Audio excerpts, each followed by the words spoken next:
The German invasion of Poland on September 1, 1939 is usually considered the start of WW2, but it started as a regional war between neighbors.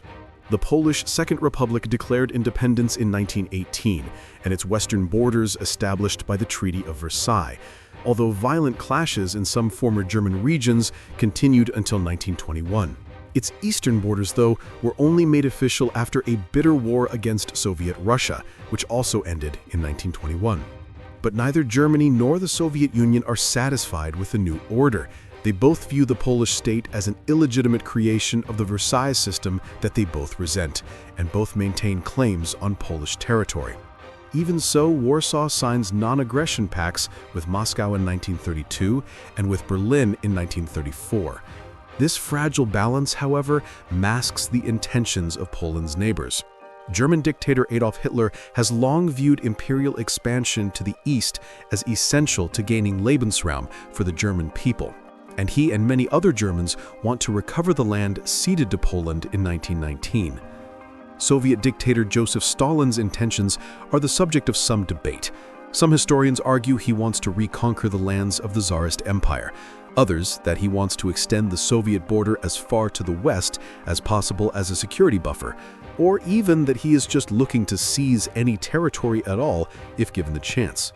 Regardless, the Soviet regime views Poles as an enemy, and they particularly target ethnic Poles in the USSR during the Great Terror of 1937 to 1938. In 1938, Nazi Germany annexes part of Czechoslovakia after the Munich Agreement, and the Polish government also takes a small piece of Czechoslovakia with German consent. Warsaw had considered war with the USSR the most likely threat, but after Munich, Germany sets its sights on Poland. German Foreign Minister Joachim von Ribbentrop insists on a solution to what he calls the German-Polish question, including German claims on the free city of Danzig, formerly part of Germany but overseen by the League of Nations and administered by Poland. Berlin also accuses Warsaw of disrupting agreed German access to its exclave province of East Prussia. And local German Nazis in Danzig cause unrest. The semi-authoritarian Polish government, led by Prime Minister Felicjan Składkowski, looks to France and Britain for help, and both governments promise to support the Poles if Germany attacks. By summer 1939, war seems imminent to Polish military commander Marshal Edward Ridge-Śmigły. Quote, "We want to exhaust all possible efforts for a peaceful solution to the Danzig question, but if Germany insists on its annexation plan, Poland will fight, even if alone and without allies. The entire nation, to the last man and woman, is ready to fight for Poland's independence. And if we say we are going to war because of Danzig, it is a fight for our independence." End quote. Pajkalkiewicz, 49. Hitler doesn't think that Britain and France will keep their word, but he doesn't want to risk a two-front war either, so the German government offers the Soviets a deal. Even though the Nazis and Soviets are bitter ideological enemies from the opposite ends of the political spectrum, they share a common goal of overturning the existing order in Europe and expanding their empires. On August 23, 1939, they shock the rest of Europe and sign a non-aggression pact, sometimes called the Molotov-Ribbentrop Pact, after the two foreign ministers. In a secret protocol, they also agreed to divide Eastern Europe into spheres of influence. Germany can do as it likes in the former Czechoslovakia, Western Poland, and Lithuania, while the USSR has free reign in Finland, Estonia, Latvia, Eastern Poland, and Bessarabia. The stage is set for war. In late August, the Germans stage 4 false flag incidents along the border to provide a pretext for invasion. Men of the SS Security Service under Reinhard Heydrich dress in Polish uniforms and raid a radio station at Gliwice, a customs post, a railway station, a gamekeeper's hut, and a few other targets. The Germans bring with them 4 men from the Sachsenhausen concentration camp and a local Polish sympathizer, whom they put in Polish uniforms, murder, and photograph as supposed evidence of failed Polish aggression. The fact that most of these false flag ops don't work like planned is overshadowed by the coming invasion. The German plan, case White, calls for an attack from north and south.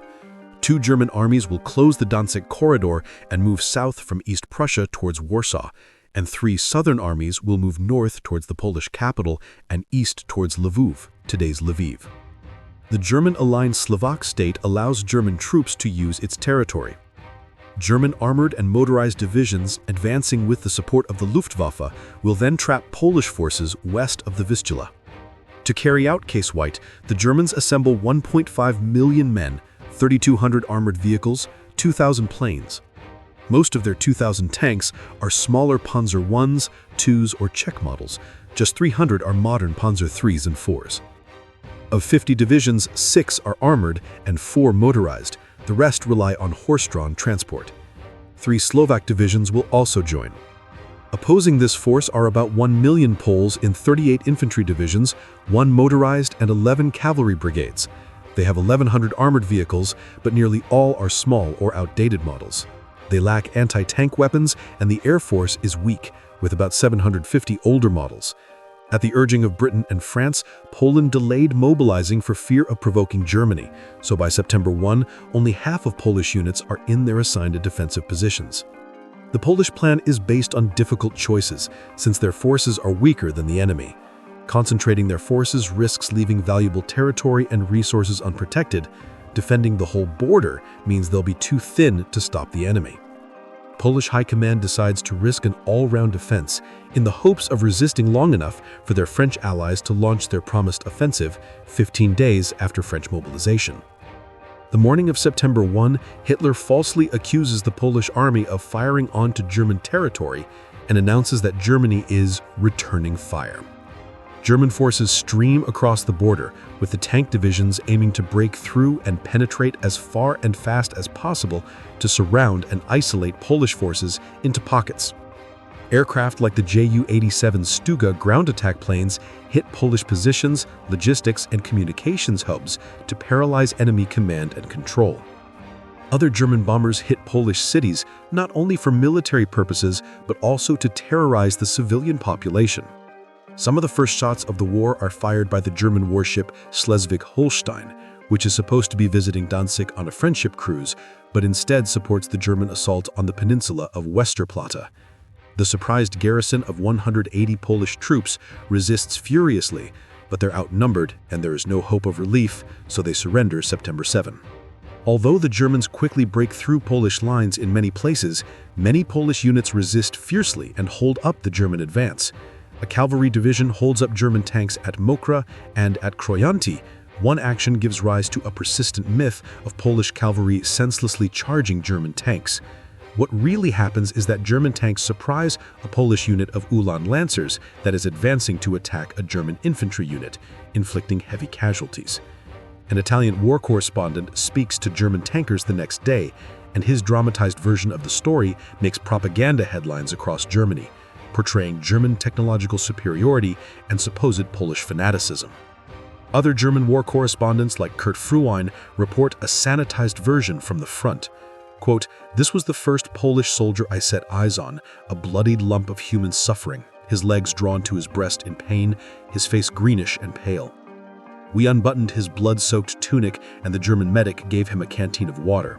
For the last time, a painful smile spread across his face as he whispered the German word, Danke. He died soon after and now rests under a decorated wooden cross." End quote. Pajkalkiewicz, 79. Polish command and control could not keep up with the confusion behind the lines and rapidly changing situation at front. On September 3rd, Polish Minister for War General Kasprzycki gave the order for the defense of Warsaw. The speed of the German advance shocks the Poles, and many Polish formations are trapped in pockets of varying sizes. These usually resist as long as they can, but shortages of food and ammunition and relentless air attack mean they can't hold out for long. As the Polish army prepares to defend the capital, on September 3rd, Britain and France declare war on Germany. Many Poles see this as their only chance for salvation, and citizens like Halina Regulska celebrate. Quote, "We embraced each other, kissed, hugged, and danced. Long live England. Now we won't die in this unequal fight." A few hours later, France declared war on Germany. In Warsaw, there's enthusiasm and demonstrations. End quote. Beller, 110F. Still, the promised French offensive should only start in 2 weeks. In the meantime, the Germans take Krakow without a fight on September 6th. On the 8th, German spearheads reach the outskirts of Warsaw, but Polish troops prevent them from entering. A German report reflects their difficulties entering the capital. Quote, "It was pointless to try to break through here. The brigade ordered a retreat. Slowly, with their turrets facing rearwards, the tanks pulled back." The German invasion of Poland on September 1, 1939, is usually considered the start of World War II. But it started as a regional war between neighbors. The Polish Second Republic declared independence in 1918, and its western borders established by the Treaty of Versailles, although violent clashes in some former German regions continued until 1921. Its eastern borders, though, were only made official after a bitter war against Soviet Russia, which also ended in 1921. But neither Germany nor the Soviet Union are satisfied with the new order. They both view the Polish state as an illegitimate creation of the Versailles system that they both resent, and both maintain claims on Polish territory. Even so, Warsaw signs non-aggression pacts with Moscow in 1932 and with Berlin in 1934. This